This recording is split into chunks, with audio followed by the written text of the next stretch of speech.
Welcome back to the Human Tourist podcast with me, Max Harvey.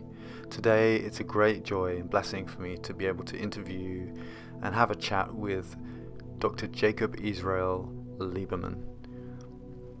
Dr. Liberman is a pioneer in the fields of light, vision, and consciousness, and the author of Luminous Life: How the Science of Light Unlocks the Art of Living, Light Medicine of the Future, Take Off Your Glasses and See, and Wisdom from an Empty Mind.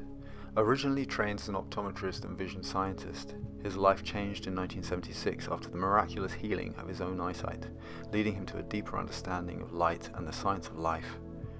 Having helped countless individuals recover their eyesight, he began to understand the words of Jonathan Swift: "Real vision is the ability to see the invisible." Dr. Liberman earned a doctorate of optometry from Southern College of Optometry, a PhD in vision science from the College of Syntonic Optometry, and was awarded an honorary doctorate of science from the Open International University for Complementary Medicines. He is the past president of the College of Syntonic Optometry and International Society for the Study of Subtle Energies and Energy Medicine, and a fellow emeritus of the American Academy of Optometry, College of Syntonic Optometry, College of Optometrists in Vision Development, and the International Academy of Color Sciences. A recipient of the H.R. Spitler Award for his groundbreaking contributions to the field of phytotherapy, Dr. Liberman is an inventor of the VisFlex Color Receptivity Trainer, Spectral Receptivity System 1, 2, and 3, and iPort Vision Training System, the first FDA-cleared medical device that significantly improves overall visual performance. He is on the honorary board of directors of the International Light Association and NeuroHealth SBC, working together with other distinguished experts to develop an informational platform for documenting integrative medicine. I first learned of Dr. Liberman's work through a man named Drumbalo Melchizedek, who was referring to Dr. Liberman's work in relation to his work with the pineal gland and how this gland in our bodies is known as the regulator of regulators. It is essential. It's a powerhouse of gland in our bodies, and it's not just responsible for our daily hormonal and developmental hormonal experience throughout life. It is also the seat of our soul. It is what Descartes referred to as the seat of our soul, and is responsible for our spiritual experience of life, our ability to see and perceive through all the frequencies, the dimensional frequencies of this universe and all life. So without further ado, this is Dr. Jacob Israel Liberman. Please enjoy this chat with this wonderful man. If someone asked you, what is the mind?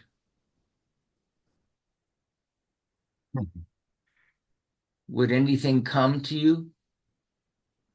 That's, well, not immediately, no. Aha. But what have you been told about that? Well, when I do reflect, or I have reflected on it in the past, it's like there are two or three different mainstream opinions on what the mind. There is the universal mind, meaning kind of the mind of God.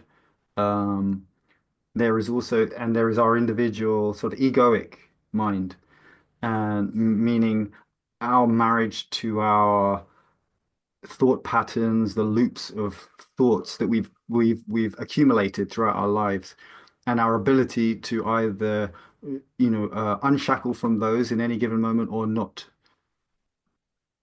So, do you know whether the mind actually exists? I mean, I not definitively. Uh-huh. But is there anything going on inside of you that would lead you to believe that it exists in some way? Yes. And what is that? Well, I would say again, there's almost these two streams. There is the individual mind, which is I can feel it is intrinsically it's to do with my neurological wiring in and the wiring that I have chosen and allowed and just through happenstance to experience that's kind of wired in through experience. Then there is the universal mind, meaning the kind of mind of God that when I actually, as you describe this in beautifully in your book, but I'll just say what the way it comes naturally to describe it is that it's when we let go of our thinking mind, when we stop thinking. First of all, you said we naturally are, we allow ourselves to breathe. Like we can't breathe when we're thinking, or we stop, the body stops. The body just, there's a mechanism, and it's like we stop breathing when we're thinking, and the reverse is true. We start breathing when we stop thinking. These are your words. This is your Hmm. beautiful description. And so I would say it's those two streams. There's the individual and the universal, and our ability to tune in to the universal mind. You could say, I mean, it reminds me of a Tesla quote. Nikola Tesla spoke of um, there is a wisdom at the center of the universe that we all have the potential to tap into. He said, I don't know how to do it, but I know it's there. I remember that. And yeah. And so that wisdom, you refer to universal mind, Mm, and you mentioned earlier the mind of God. And so there's an assumption that what we call God or the creative force is thinking. mm, Thinking is a dualistic function. yes. It has to do with belief, Mm, and it has to do with choosing. And so there's an assumption that we and whatever created us does this. And what I would like to throw out for the consideration of our listeners today is that that isn't actually accurate, mm, and that we, aside from the fact that we have all been conditioned to believe that we are more evolved than other creatures because we can think. And yet, when you look at most of what we call thinking, it's really worrying. It's not a creative process, it's a stress related process. mm, And our worrying is about what do I have to do to make things come out my way so they're favorable toward me. And I have been observing mind for a long time. All of us have some mechanism inside that's chattering a lot. And the reason we are aware of it is because we're aware when it's chattering. Would you agree with that? completely. Yeah. Yeah. So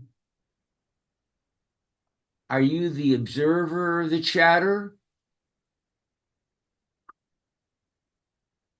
or are you the chatter?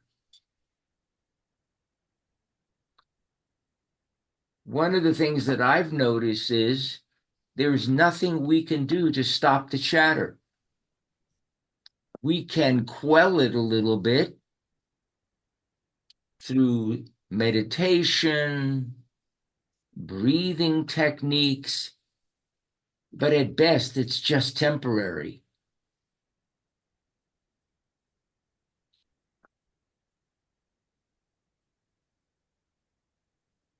You wonder what that chatter is. And you've been led to believe that it's me thinking. making a choice. But that isn't actually what's happening. The voice we hear, you see, there was a point in time where we just existed on the planet. And then there was another point in time where maybe we became more communal and we had to communicate with each other and share things. And so our brains evolved for that sharing to occur. There's a part of the brain in the left hemisphere. It's called Broca's area. And Broca's area is the site of the language centers of our brain. So when we're hearing that voice talking that sounds so familiar, it's coming from Broca's area. It's not me doing some magical process. It's Broca's area trying to assign language to a direct experience.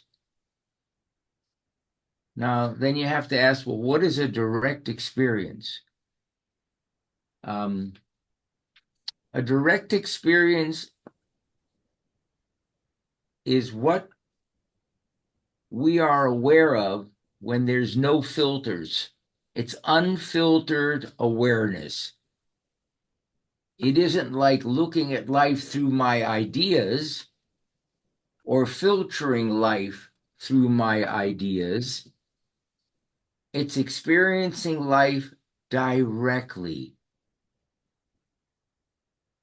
So, if you've ever felt in love with someone, can you actually describe that?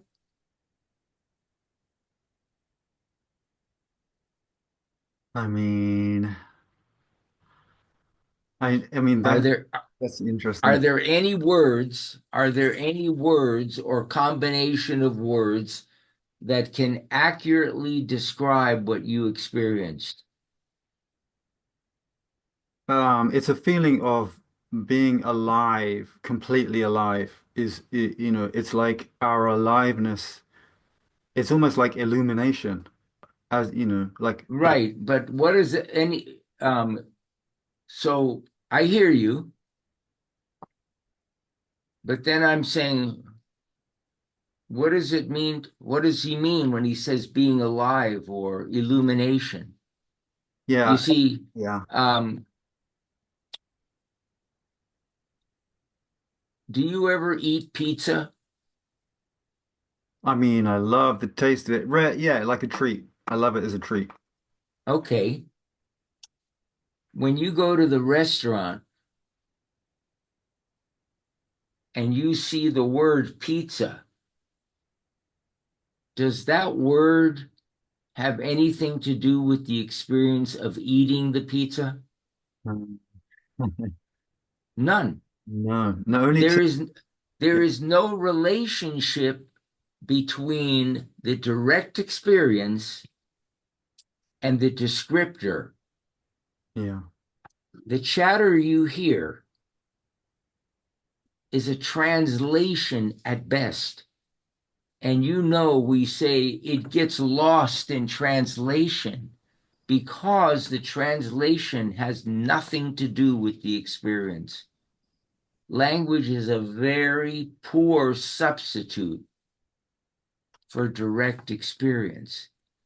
And so, at best, the part of the mind that we hear as the internal chatter is trying to translate a felt something into a mental something. They haven't got a damn thing to do with each other. Yeah, absolutely agreed. Yeah, Nothing. yeah. So, um, and and then let's talk about choosing, okay?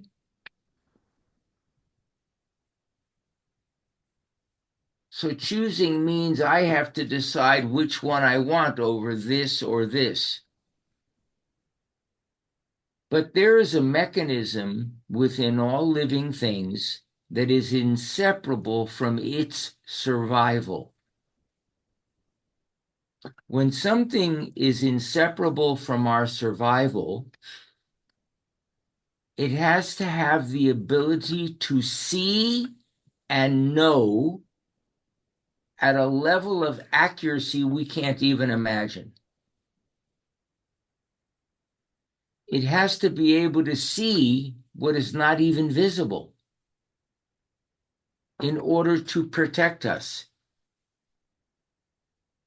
Now, in humans, the term we use for that function, where all of a sudden we have a glimpse of something, we don't know where it comes from, it's called intuition. And people say intuition is a feeling. It's not actually a feeling, it's a knowing.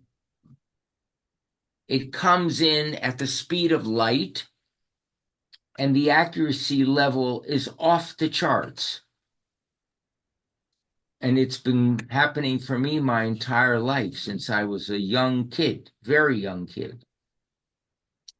And most of us experience it in one form or another. Now, we were told not to pay too much attention to that. Think ahead, they said.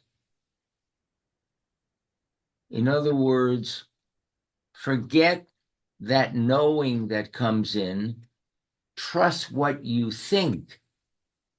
But you know, the expression I think means I don't know. And the mind, which is a library of beliefs, the word belief means the opposite of truth.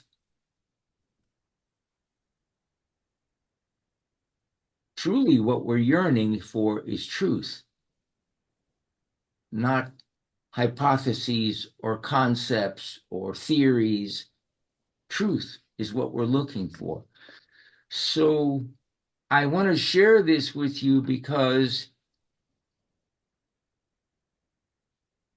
we have adopted all of these ideas about what we call mind and what it is, and you can make choices and all of this.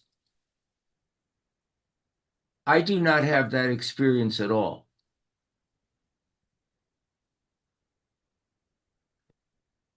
The way it comes for me is it just comes as a knowing. I don't know where it comes from. I mentioned before that when I'm asked to speak somewhere, I don't prepare anything. Why?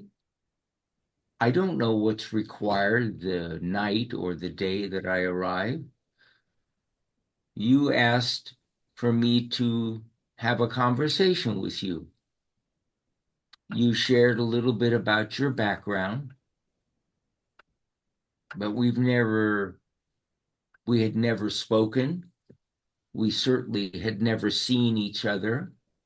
We didn't directly know anything about each other. What would make me, only what I think would make me think that I know what you need to hear today or what your audience might want to hear. I haven't the slightest idea until today, this moment, and this interaction occurs. And then there's nothing to choose either, because whatever is triggering up what is coming from you is also triggering up what is coming from me. Neither one of us is talking to the other. We are merely channels that are being used as conduits to share what life wants to share in this moment. I have no idea what's coming out of my mouth. But it's you can't get better, in my opinion. There's no better meeting than people who are This isn't your opinion. This is your knowing. true, And true. you know this by heart. I do. Yes. And the reason that you know it by heart is because you're not questioning the truth of it. I don't have to choose to listen to it or not to listen to it. It's music to my ears on some level. Something is resonating. We have a million different terms we use to express this. I guess what this is all coming to is that we have very, very little understanding about this mystery called life. And we love to share all kinds of ideas and descriptions of what we sense is going on. That's what the mind does. It describes, it attempts to translate. And that's what most of us talk about all the time. We share our opinions. And that's fine. But it has little to do with what's going on, which is sort of indescribable. And so I'm just bringing forth that we know very little.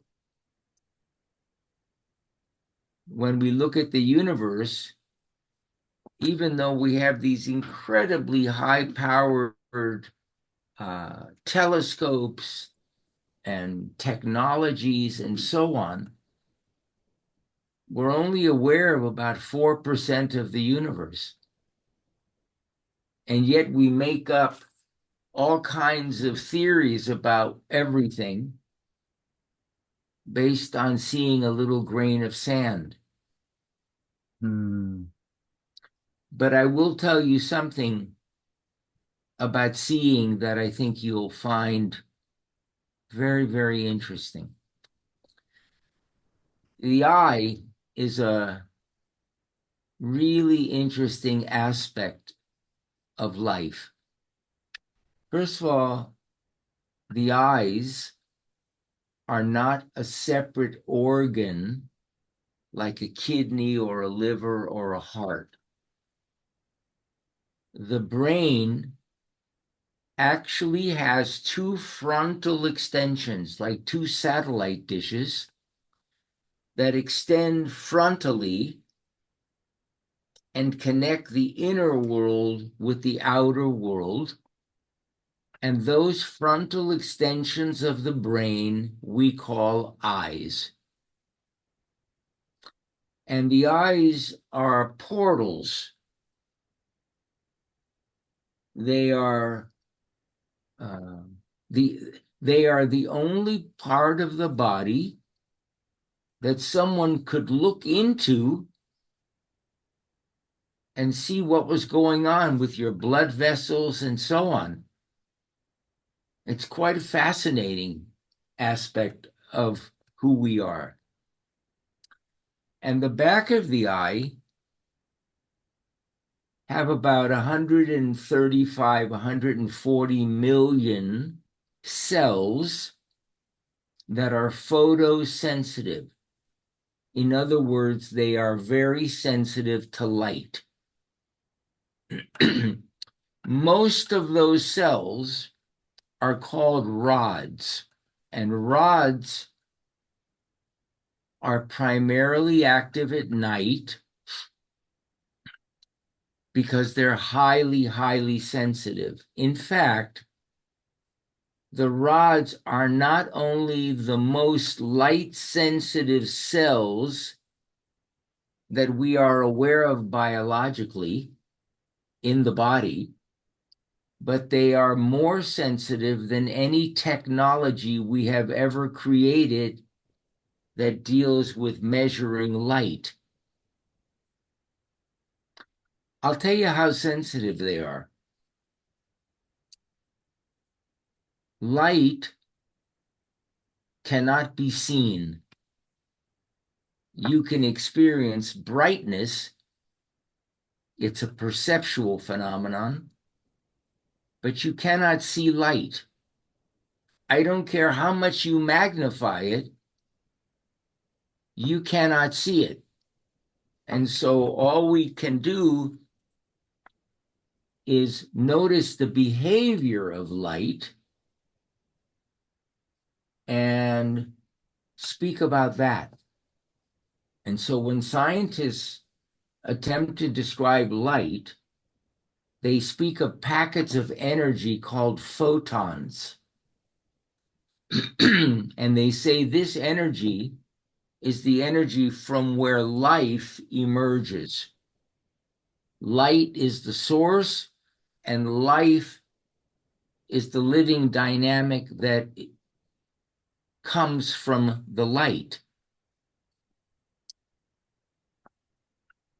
Photons are totally invisible. You cannot see them through the most highly developed microscopes that there are. Mm. And yet the rods of the eyes can detect and respond to one single photon. That is the far reaches of quantum physics. Why am I sharing with you? You've mentioned making choices a few times, but let me see if I can share this in the most direct way possible. You can live without making any choices, without any thought, because we process 90% of our life's experience through the eyes. And the eyes have the ability to detect things that are not form. Mm. They are actually responding to things that have yet been created. That's far out stuff. And that's not theory or new age nonsense. That's hard science. So what I'm sharing with you is the mechanisms for seeing and knowing are part of our makeup. They're inseparable from our survival. And all living things have these abilities. We share a sense of knowing with all other humans. It's what connects all of our intuitions in one place. It's almost like, imagine a wagon wheel, and each of our intuitions are one of those spokes. And they all meet in the center of the wheel at the hub. That hub is where what is common to all of us intersects. It's where that which is common to all of us is shared. I call that our common sense. And I guess what I'm sharing is so much of this idea of choosing just comes from the idea that we want what we want. I want to have it my way. Give me $2 million, give me perfect health, give me a relationship that ever has any misunderstandings. And so one of the things we've seen a lot in the last few years is, how did you create that reality?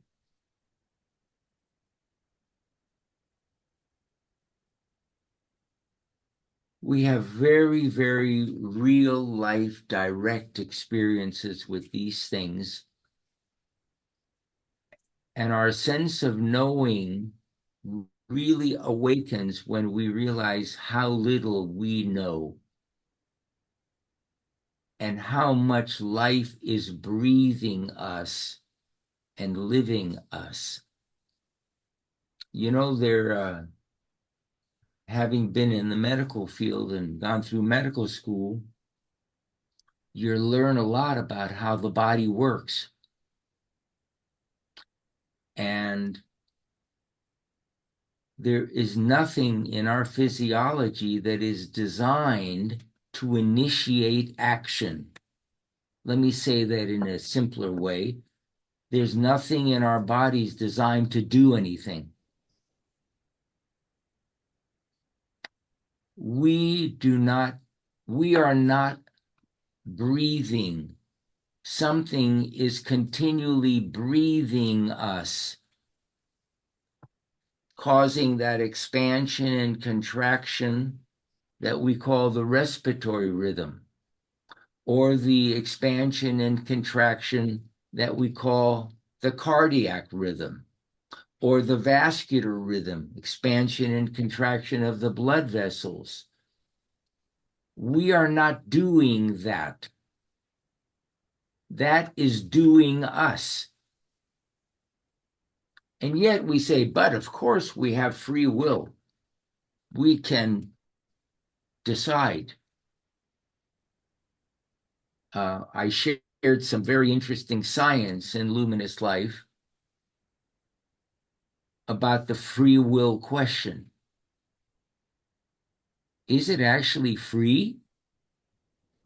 Or does it create a lot of stress to try to bend life in the direction we would like it to go?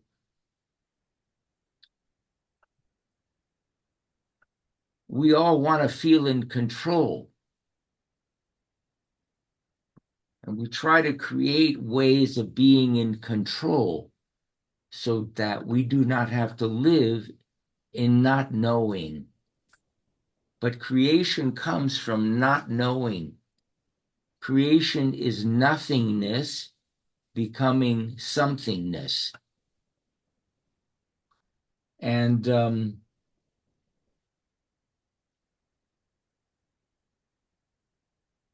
that worrying that we experience so much of our days is what keeps us awake at night.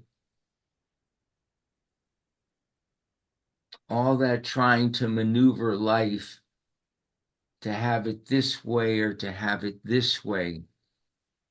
And in fact, over the last few years, so much of the writings is about, let me teach you the secret of making it your way. You're 49. In November, I had my 77th birthday. And I, like you, have been looking most of my life for truth. I have yet to ever experience anyone who even slightly had that ability. And the only time it appears as things are flowing is when we no longer care about these ideas. In other words, if we're graced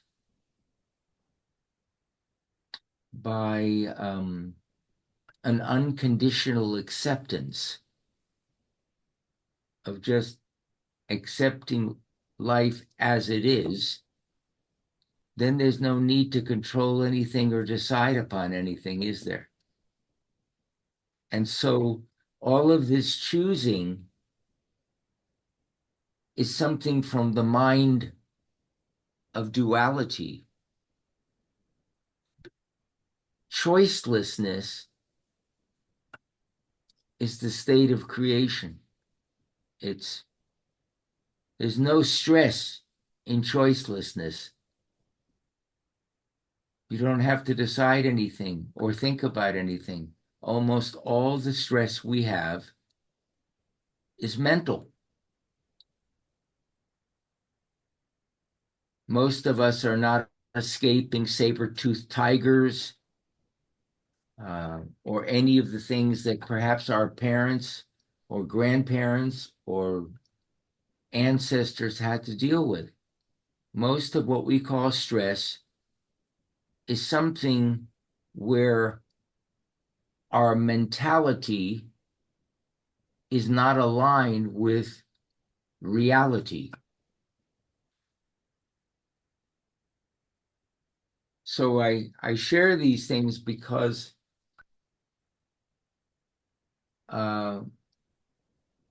my life experience continually confirms to me that contentment is not because I learned how to get life to do it my way. It occurs when I am no longer concerned about trying to make anything happen. That's the freedom. That's when the breathing gets full. And life by itself is our most powerful meditation. Meditation, sitting in a darkened room where there's no sound, that has certain value. But the reason we exist in this experience we call life is because our real meditation is to learn how to continually accommodate the fact we were all told as children, the only constant is change. Things are always changing. And since we are part, not the observers of life, but we are part of life itself, we are all so continually accommodating along with everything else. The ability to bend with the winds of change is what creates a successful existence.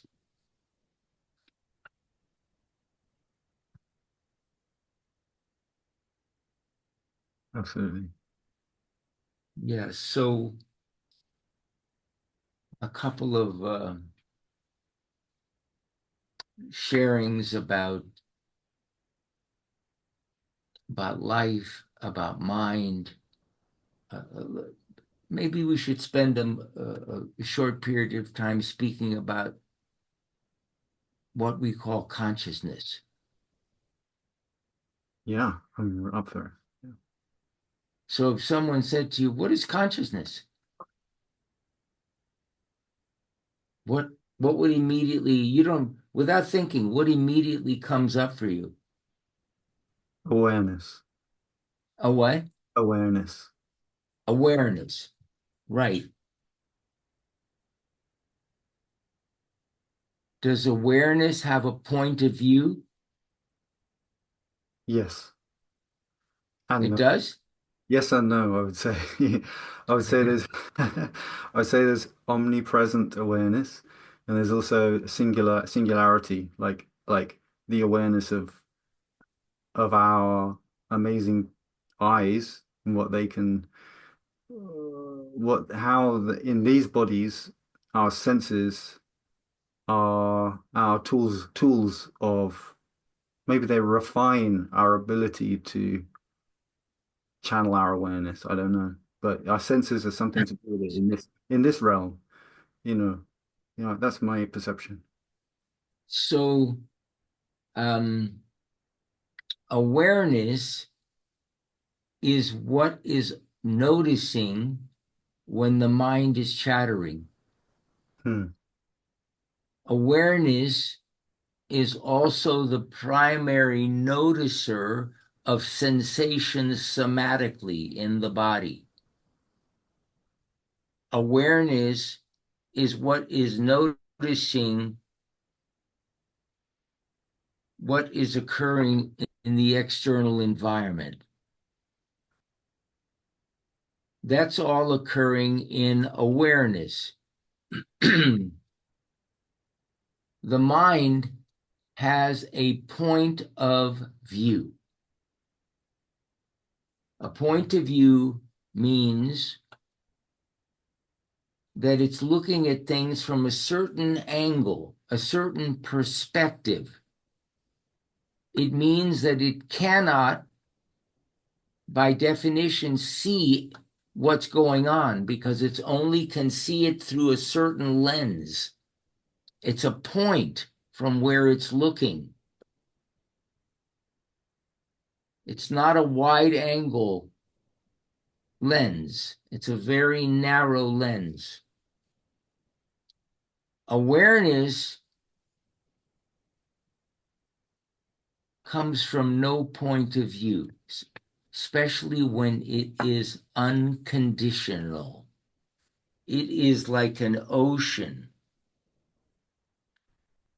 When people speak of consciousness, they speak of it as if it is an individual trait.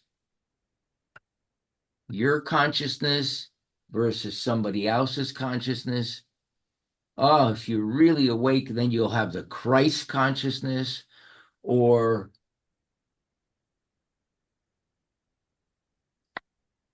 consciousness is universal. It's the ocean from which all the awareness originates. It doesn't want things a certain way. It just notices. It's the aspect of our humanity that notices all that is. And I share this because we've been so conditioned to believe that we are our mind. It's my point of view. I can change my mind. We're so conditioned around that we confuse that with what we call consciousness, which is actually unconditional awareness. And so when one is aware that they're hearing a voice which they feel is in the head, it might be valuable to realize that something is observing that voice. That's why we are aware of it. We are not the voice. We are the source of awareness that notices the voice. And that begins to dissolve the, how can I share this? I think in Luminous Life, I spoke about it as a case of mistaken identity. we identified with this mental chatter as some aspect of us figuring out what to do with life. We don't have to figure out anything. If all of a sudden something fell off my ceiling, at some point, my field of awareness would notice it. My arm would go up like this to block it. All that happens without me doing a thing. And all that happens without a thought. In fact, if I had to think about it, whatever was falling off the roof would bang my head before I even got my arm up. So a lot of these things are just common sense. If you just notice them, you realize that can't possibly be what's going on. When we're trying to remember something, the harder we try to remember it, the more difficult it is for it to come. And we say, well, it's on the tip of my tongue.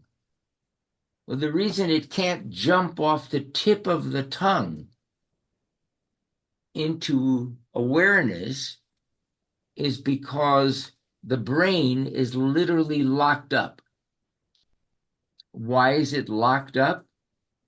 Because we're trying to push it to do something that naturally occurs by itself.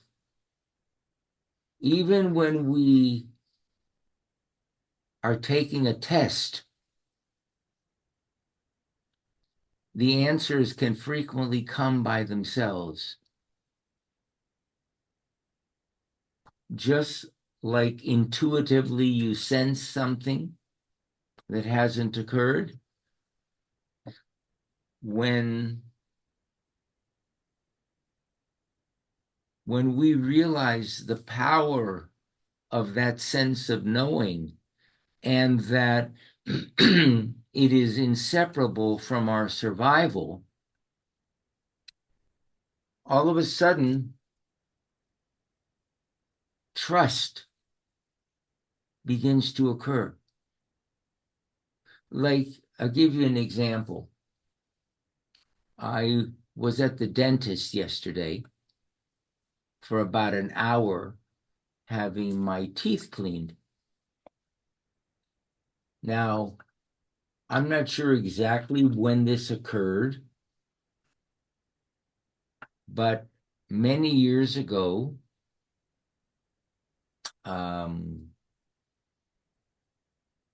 I stopped using any sort of anesthesia in the mouth for dental work.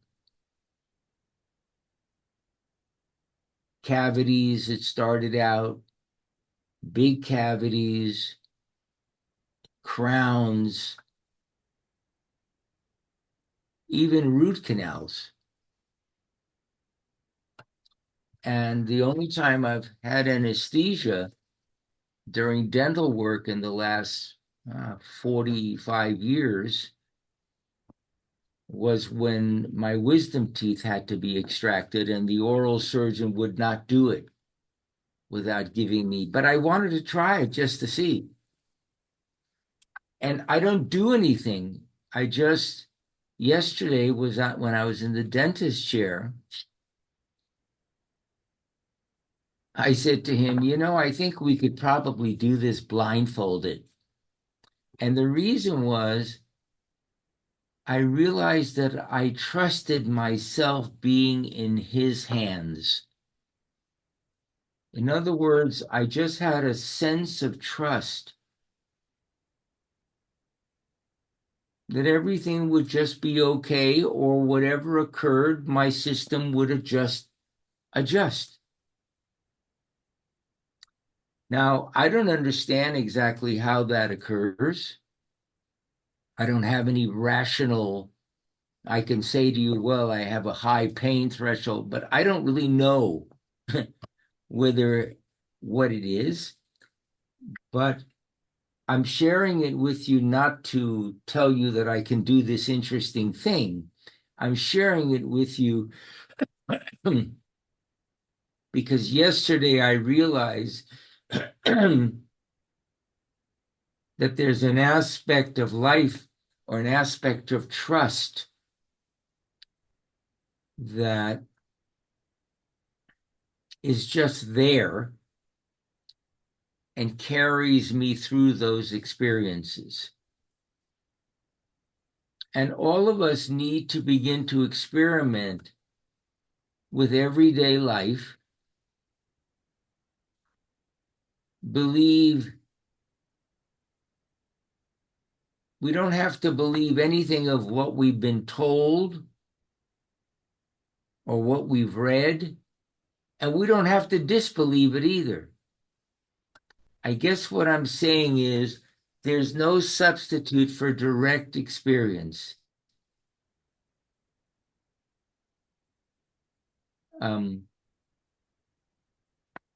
So however that comes to someone, whether it comes through the vehicle of meditating, whether it comes through the vehicle of working with a great teacher or a great guru, or I haven't got the slightest idea.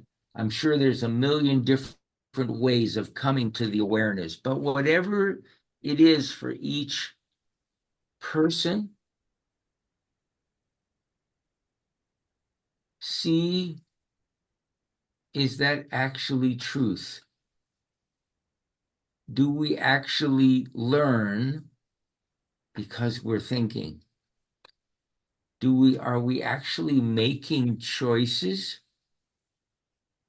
Or are what we call choices natural to all living things to continually adjust to everything around us, most of which we cannot see or sense with our senses, or not at a level that we're aware of? The eyes can see what's not even visible, but we're not consciously aware of that. It's happening behind the scenes. And I think these are very important aspects of existence that are valuable to just sit with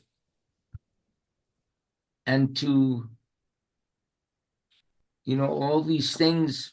We hear all kinds of statements all the time about things that we don't actually know. Well, someone else said it, so that if Deepak said it or if Eckhart Tolle said, oh, it must be whatever it is. Well, that may be their experience, or maybe they heard it or read it somewhere else. And it's good to allow all these things to enter our awareness. But what becomes truth is what resonates. You said it when I said to you, had you fallen in love? And you said, oh, it feels like you're fully alive. I don't remember exactly the words you said, but when things feel like that, that's the real thing. That's the tone or the light or whatever it is that all of a sudden we once again are not separate from anything. What we are experiencing is all that is. It isn't that you're here and God is out there. It is that all that exists is godliness.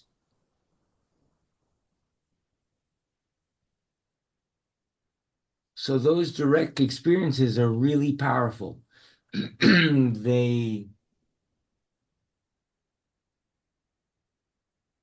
are profound. I'll give you one quick example before we complete. In 1976, while I was still practicing as an eye doctor, like most eye doctors, I wore glasses. In fact, like most people, I wore glasses. I had worn them for 9.5 years. I used to meditate every day at the time, and I went into my daily meditation practice. My eyes were closed, and at some point, even though my eyes were closed, I could clearly see myself sitting in the room where I was meditating and see everything else in the room. And everything was crystal clear. Not only what was visible, but there were no questions about anything. It was as if everything was known.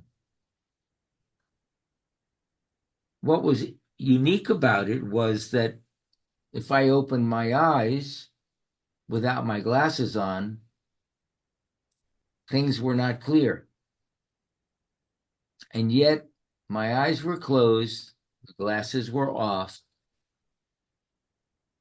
Some way or another, everything was clear. And it felt as though whatever was seeing from everywhere in the room at the same time.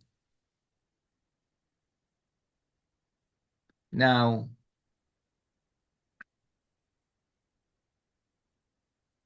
I can't explain all of that to you, but when I opened my eyes, my eyesight was clear.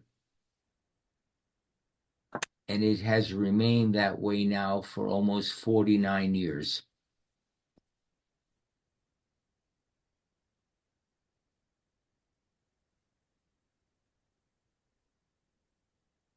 Why am I sharing that with you? An instance of that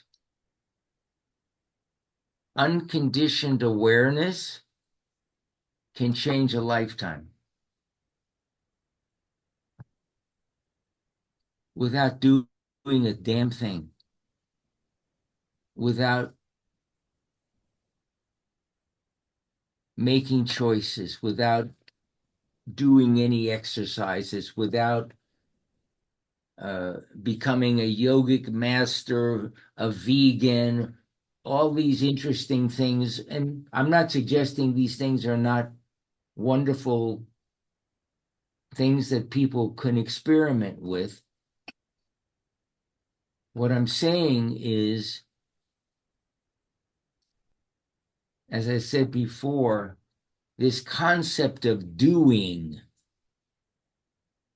is an interesting concept, but I think it needs to be differentiated from facts and what actually is occurring and how it actually occurs. Now, up until I had that experience in 1976, I was basically told that something like that cannot occur. You cannot improve your eyesight naturally, and you can't do this and you can't do that. And still, when people want to improve their eyesight, they all have the same question. Tell me what I need to do. We're all addicted to that. Tell me what I need to do. Because from the time we were infants or very young people, people would ask the question, so what are you going to be when you grow up? How are you going to do that? It's almost like we came in incomplete and there's something we must do or in order to become. And so we become successful at everything except living. We have no idea about the science of life. That exists only conceptually. So, I invite all everyone who has sat in on this conversation not to believe anything I've said and not to disbelieve anything that I've said. Just notice what resonates. In other words, notice if anything that's come through in today's conversation awakens something within you that already knew that. Oh, I've always known that. And just that brings it to life, that resuscitates that knowing. And that by itself can be very powerful. I used to routinely share with my patients who were interested what had happened with my vision.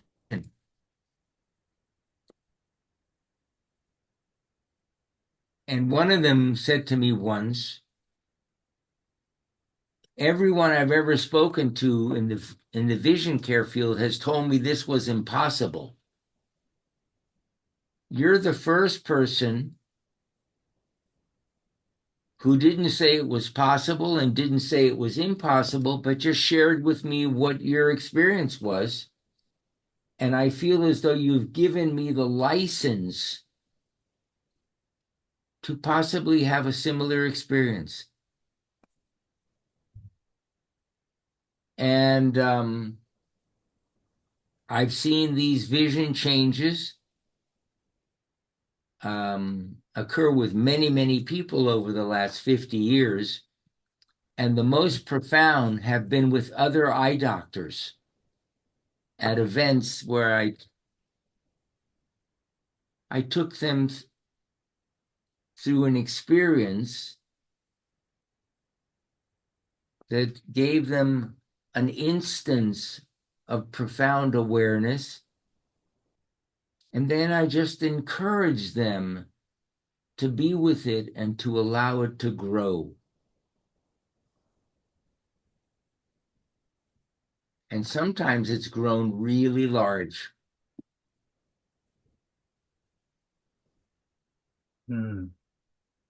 So, Max, I like your name. I had an Uncle Max when I was a kid. So it's not a name that I hear often, but it's a very strong name. I like it a lot. What comes up for you around all this? Experience, direct experience is the main message and reminder that I'm very grateful for, and your generosity with sharing your wisdom, because it's real wisdom from your experience.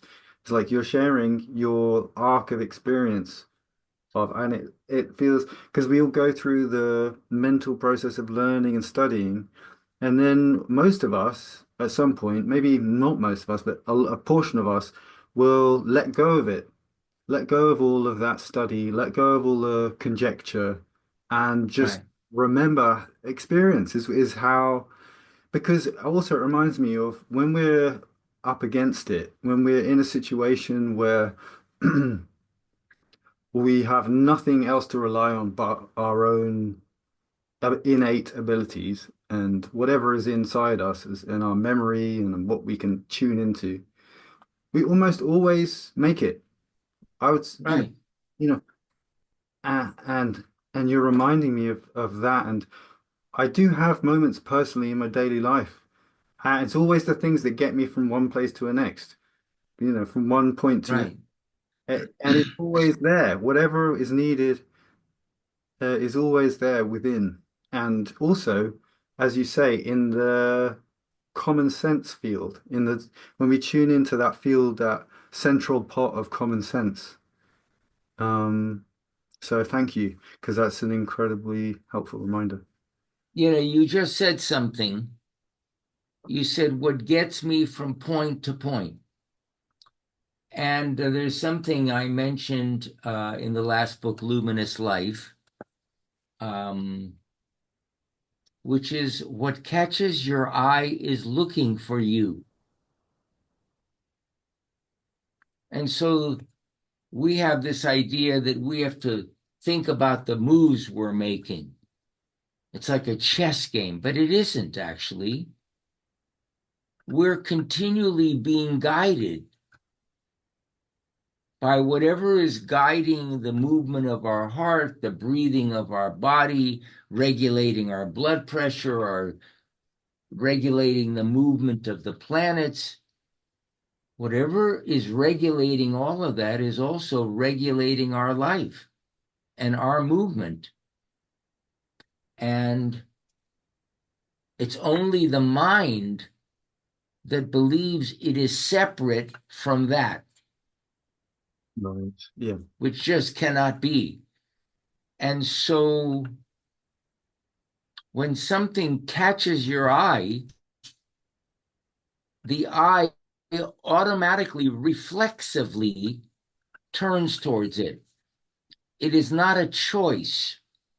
It is not a voluntary act. It is totally involuntary. And whatever it moves towards becomes the very next thing that has our attention or presence. You don't have to be present. You are present. And that moves us toward whatever is the next thing that requires us. So whether it's washing the dishes, paying your bills, returning an email, making a phone call, let it take you. From the moment you wake up, just notice what's catching your eye and keep noticing how it keeps taking you to the next place. No thought required, no choices to make. Just go. That's pretty much the way my life goes all day. I wake up, brush my teeth, whatever, make myself a cup of coffee or tea, whatever I'd like to have, check my emails, take care of whatever is in front of me.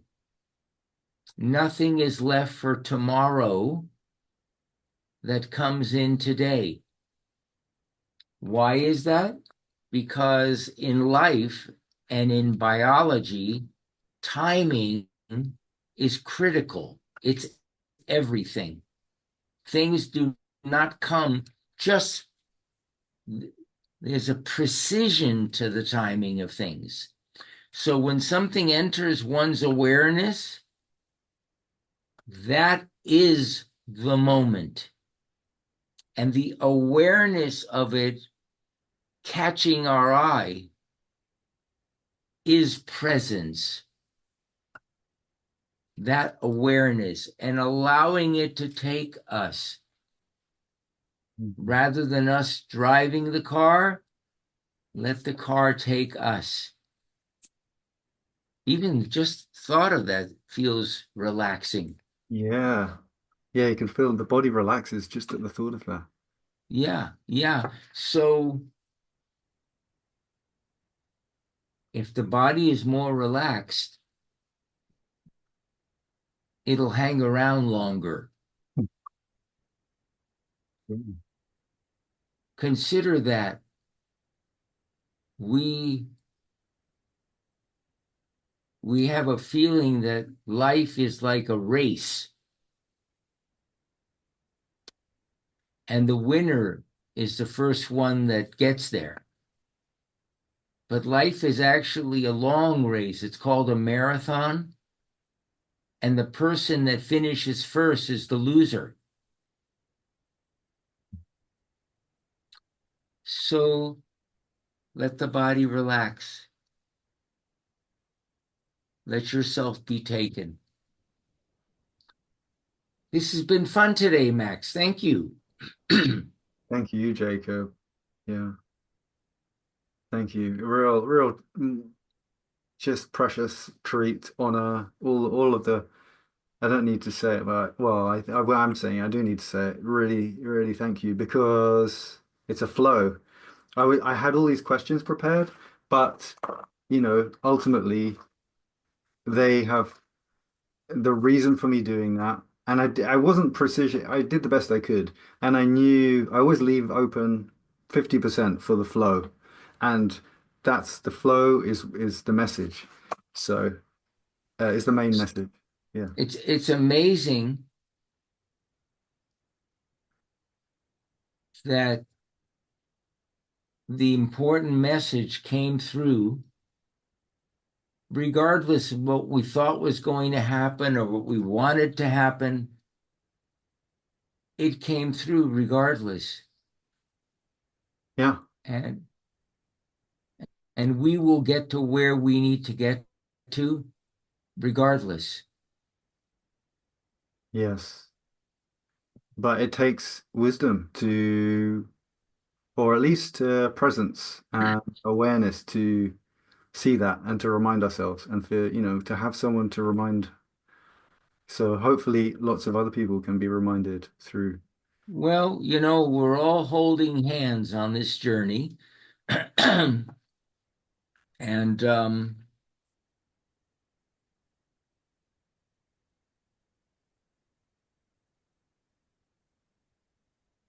when we have that direct epiphany,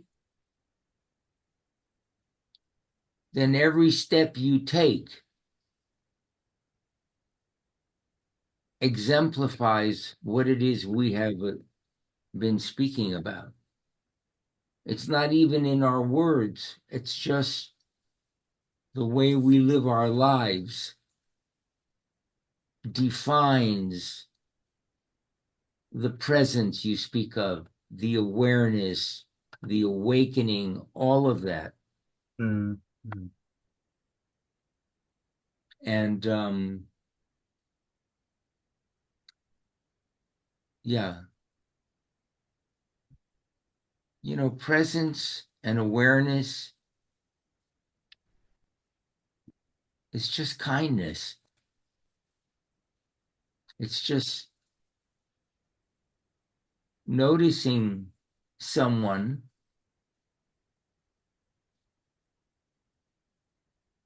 and being moved just by how beautifully they might handle something. Um, Whenever I go to a restaurant or a coffee shop or whatever,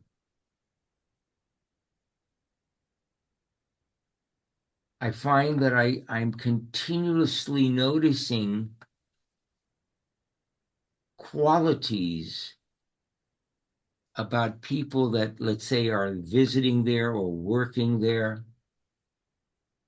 It's nothing they're speaking about. It's nothing that's written on a t-shirt.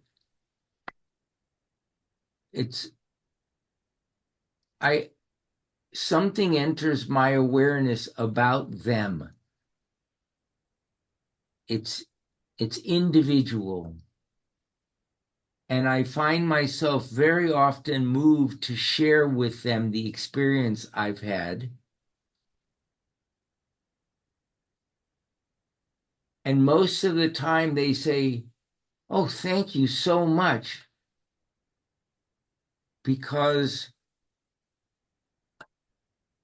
what I've shared with them is something they know to be accurate, but no one has ever said that to them, or no one has noticed them. They might notice what they're doing, but not their essence. And so when we have those experiences, I never lose that opportunity. I'll tell you a cute story, which we can end up on. So very near my home, about 3 miles away, is a cute little town. I live in Maui, Hawaii. And so there's this cute little town, and there's a little coffee shop that the owner is a friend, and so I frequently go there. And I was standing at the counter ready to order, and an elderly lady and I guess her husband walked in. I noticed them from the side. I looked over, and the lady walked up and stood right next to me, looking at this case that had pastries in it. The husband just went and sat down. I notice she's looking. She looks up at me. I said, "Which one do you like?" She said, and she points to like a coffee cake or something. At that moment, the owner of the shop says, "Hi, Jacob. You want your usual?" I said, "Yeah, 12 ounce with a little cinnamon." And and uh, and I said, "Anthony, please cut a generous piece of that coffee cake for this young lady." And the lady says, "You can't do that." And I look at her and I said, "You wouldn't take away my pleasure, would you?" And she said, "No, I guess I don't want to do that." She said, "But I'm married." And I look over at her husband, who smiles. And I said, "I'm married too." I said, "But I don't think this is cheating."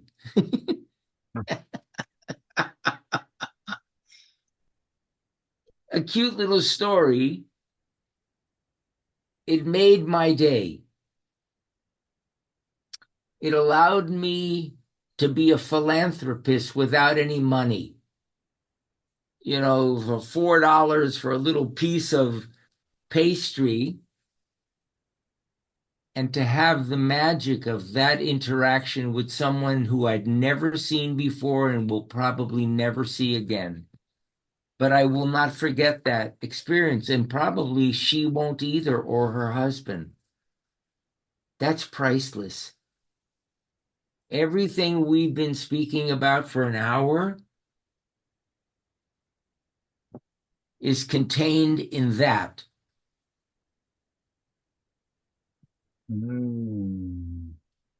Yeah. That experience contains everything we are speaking about in ways that are unforgettable.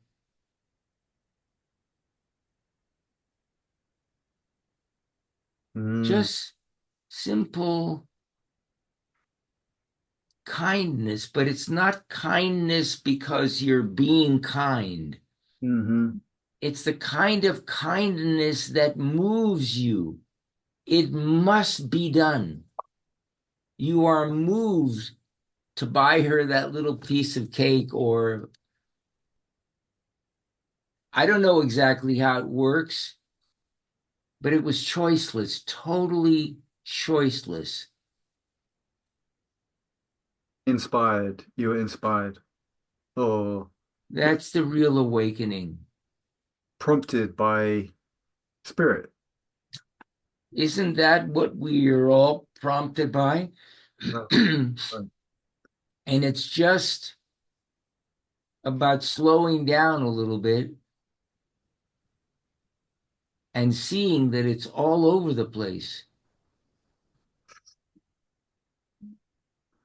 You don't have to sit at the foot of an enlightened masters for 30 years to get this. You just have to go to your local coffee shop. It's everywhere you go. Yes. It's so true. That's a beautiful story, and it reminds me of where I live. There are in Notting Hill, there are places that, as you were saying that, I was seeing almost, experiencing it. And there's a local Egyptian place that I go to for coffee, and Uh-huh. I have similar experiences that I haven't.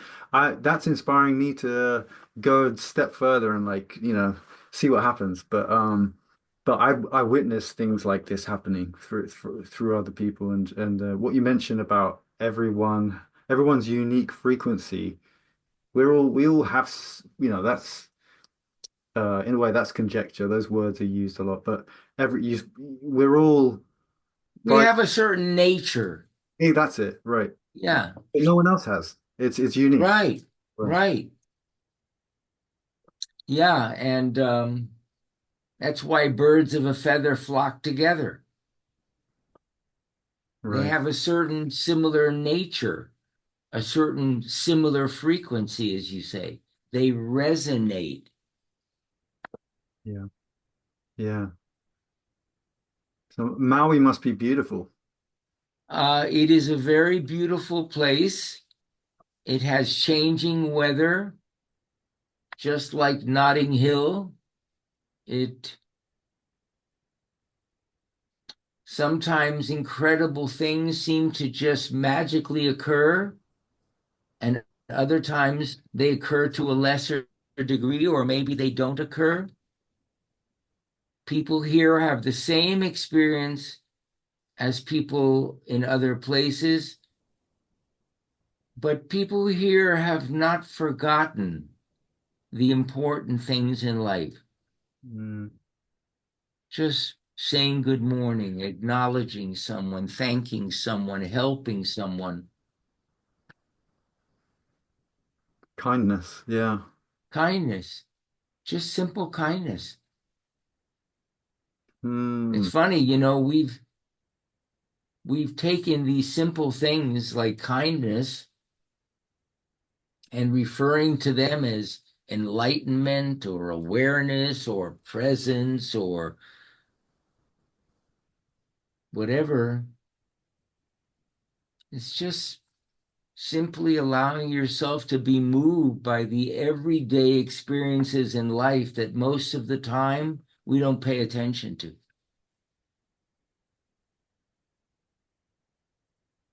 I wonder if we naturally do pay attention or are inclined to, but the pace, as you say, the pace of life sweeps people's attention back into that hyper active, into that sort of Well, you see, we've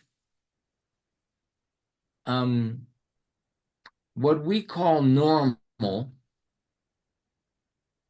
is very often not natural. We are living, we are, each of us is like a ball of conditioned reflexes. We have been conditioned to be as we are. We've become whoever we thought we were supposed to be acceptable, to be successful, and so on.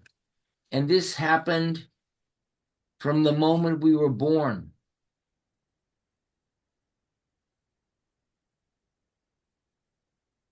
And it started out everywhere from assigning a gender or a skin coloration or religious preferences. I mean, all of these things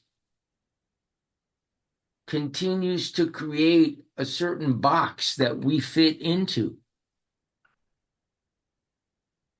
And that box is called our persona. Persona means mask, but we are not the mask. We are that which is peering through the mask.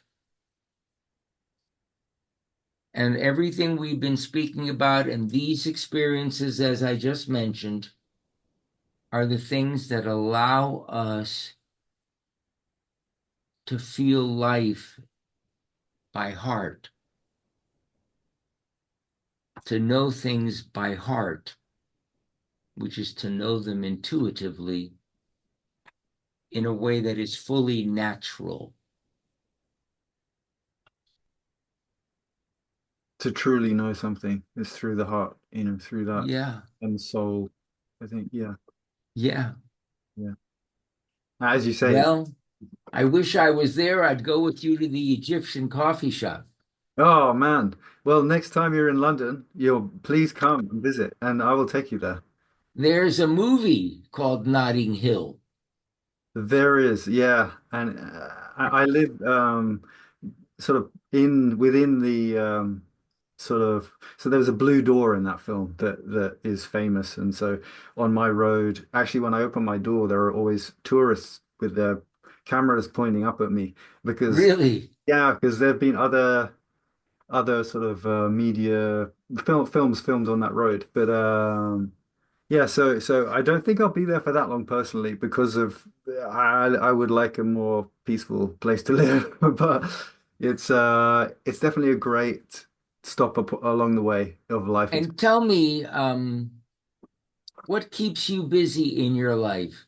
Aside from your interest in the kinds of things we've spoken about, are Mhm. you employed in a certain aspect of life? Yes, I design my natural sort of skill and ability that sort of flows through me that I don't really need to try or think about is artistic. So I paint, I draw, I design. I earn money that way. If I need to earn money, I can. That's what I. At the moment, I'm. Good. Yeah, that's my sort of.